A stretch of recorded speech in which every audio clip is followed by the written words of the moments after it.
அதிக அடுப்படியில் இன்றைக்கி variety of சட்னியில் இன்றைக்கி அக்கா கறிவேப்பிலை சட்னி பண்ண போகிறேன். ஹெல்த்தி ரொம்ப ரொம்ப ஹெல்த்தி. இப்போ வேலைக்கு போகிற பிள்ளைங்களுக்கு எல்லாருக்கும் முடி தான் கொட்டுது. என்னென்ன ஹேர் ஆயில் நீங்கள் போட்டு பார்த்தாலும் இந்த உள்ளுக்குள்ளே கொடுக்குறது உள்ளே நம்ம எடுத்துக்கிறது தான் நம்மளுக்கு வந்து ஹேர் க்ரோத்து நல்லாயிருக்கும். நம்ம சாப்பிட்றது சாப்பாடில் கறிவேப்பிலை சேரணும். அந்த மாதிரி ஐட்டம் சேர்ந்தால் தான் நம்மளுக்கு வந்து முடி நல்லா க்ரோத் நல்லாயிருக்கும். அக்கா வந்து இந்த ஒரு கைப்பிடி அளவுக்கு கறிவேப்பிலை எடுத்துருக்குறேன். நல்லா அலசி இது பண்ணி வச்சுருக்கிறேன். கொஞ்சம் இடம் தளிராக எடுத்திருக்கேன். முடிஞ்ச வரைக்கும் முத்தின கறிவேப்பிலை இல்லாமல் எடுத்திங்கன்னா கொஞ்சம் நல்லது. முத்தின கறிவேப்பிலையும் ஒன்றும் பிரச்சனை இல்லை, அது நார் சத்து நிறையா தான் இருக்கும். ஒரு 2 ஸ்பூன் தான் ஆயில் விட்டுருக்கேன். அதில் வந்து ஒரு கைப்பிடி அளவு வேர்க்கடலை போட்டுக்கலாம்.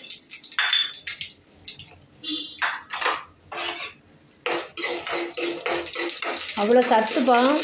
இந்த மாதிரி கறிவேப்பிலை சட்னி செஞ்சு வாரத்தில் ஒரு 2 டேஸ் ஆச்சும் நீங்கள் சாட்டர்டே சண்டே ஜாபுக்கு போகிறவங்களா இருந்தால் சாட்டர்டே சண்டே அதை வந்து நைட்டே அரைச்சி ஃப்ரிட்ஜில் வச்சுட்டு காலையில் எடுத்து வெளியே சூடெலாம் பண்ணக்கூடாது. வெளியே வச்சிட்டிங்கன்னா நம்ம சாப்பிட்ற டைமுக்கு கரெக்டாக இருக்கும். வேர்க்கடலை சும்மா தோலோடு வறுக்கலாம்பா. எங்கள் அம்மா தோலோடு வறுத்து தான் எங்களுக்கு சட்னி செய்வாங்க. இது எங்கள் அம்மாவுடைய டிஷ்ஷு, ஃபேவரட் டிஷ்ஷு. எங்கள் எல்லாருக்குமே முடி நல்லாயிருக்கும்.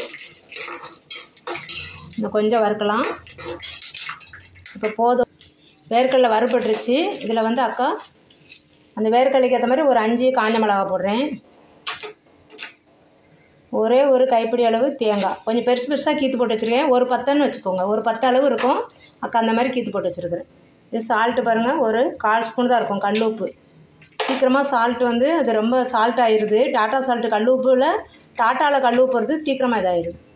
சீக்கிரமாக சால்ட்டு அதிகமாக தெரிகிற மாதிரி இருக்குது எனக்கு. நான் வீட்டிலே வேறு பிராண்டில் தான் வாங்குவேன் கல் உப்பு. இப்போ 2 தடவை டாட்டா சால்ட்டு கல் உப்பு வாங்குறதுனால கொஞ்சமாக போட்டாலும் அதிகமாக தெரியுதாக்காவுக்கு. அதனால் 1/4 ஸ்பூன் தான் போட்டிருக்கேன். கொஞ்சமாக புளி, ஒரு 3 பூண்டு. எங்களுக்கு புளி டேஸ்ட்டு பிடிக்காதனால கொஞ்சமாக ஜீரகம், ஒரு 1/4 ஸ்பூன் தான் ஜீரகம்.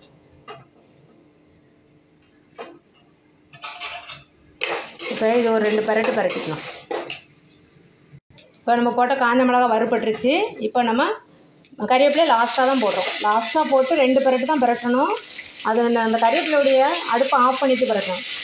கறிவேப்பிலையுடைய சத்து போகாமல் இருக்கணும். நம்மளுக்கு சத்து குறையாமல் இருக்கணும்னா நம்ம இதில் 2 பரட்டு பரட்டினாலே போதும். ரொம்ப நேரம் வதக்கிட்டு அதனுடைய க்ரீனீஸு அதனுடைய சத்து போகாமல் நம்ம அப்படி செஞ்சால் தான் நம்ம கறிவேப்பிலை சட்னி செய்கிறது சாப்பிட்றது வந்து நம்மளுக்கு உடம்புல போய் சேரும். ஹேர் க்ரோத்துக்கு ரொம்ப ரொம்ப நல்லது.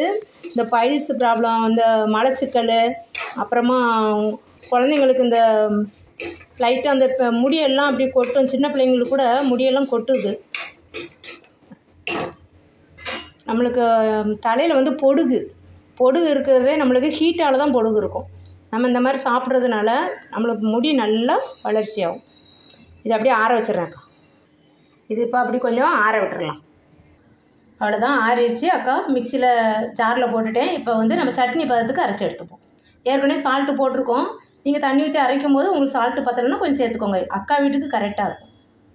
இப்படி ஃபஸ்ட்டு கொஞ்சம் குறப்பாக சுற்றினதுக்கப்புறம் வாட்டர் ஊற்றிக்கலாம். ஊற்றி சட்னி பதத்துக்கு அரைச்சி எடுத்துரும்.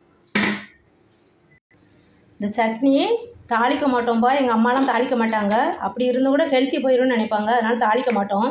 இந்த வேர்க்கடலையும் கறிவேப்பிலையும் போட்டிருக்கிறதுக்கு அவ்வளோ சூப்பராக இருக்கும்பா.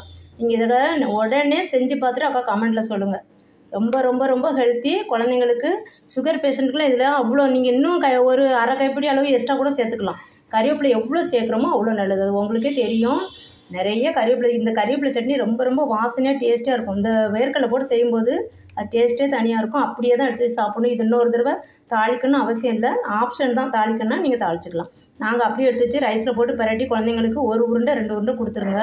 நம்மளுக்கு ஒயிட் ஹேர் வர்றவங்களுக்கும் கொஞ்சம் கொஞ்சமாக இந்த கறிவேப்பிலை சட்னி வாரத்தில் 2 டேஸ் செஞ்சு சாப்பிட்டிங்கன்னு வச்சுக்கோங்க. வேர்க்கடலை நம்மளுக்கு நிறைய ப்ரோட்டீன் இருக்குது. நிறைய வளர்கிற குழந்தைங்களுக்கு ரொம்ப ரொம்ப ஹெல்த்தி. நம்மளுக்கு ஒயிட் ஹேர் இருக்கிறவங்களுக்கும் கொஞ்சம் கொஞ்சமாக நம்மளுக்கு மறுபடியும் ஒயிட் ஹேர் வராமல் தடுக்கும் இந்த கறிவேப்பிலை சட்னி. இது செஞ்சு பார்த்துட்டு அக்கா கமெண்ட்டில் எப்படி இருக்குன்னு சொல்லுங்கள். இது என் பொண்ணுக்காக தான் நான் இப்போ அரைச்சிருக்கிறேன்.